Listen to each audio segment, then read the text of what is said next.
بسم الله الرحمن الرحيم. الحمد لله رب العالمين، وصلى الله وسلم على نبينا محمد وآله وصحبه.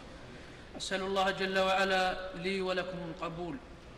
أيها الفضلاء، إن بعض المأمومين يرفع صوته في التأمين حتى يصل ببعضهم إلى الصراخ، ولا شك أن هذا ليس من السنة المحمدية. كلنا وهؤلاء منهم يحبون الخير، ولكن لا بد أن تكون محبة الخير على وفق سنة رسول الله صلى الله عليه وسلم.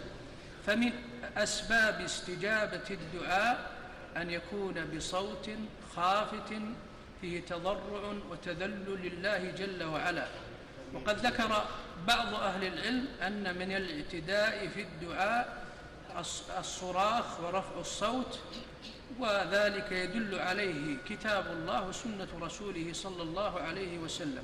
ثم إن المقام عظيم، وهو مقام الأدب مع رسول الله صلى الله عليه وسلم. أسأل الله لي ولكم السنة في القول والعمل.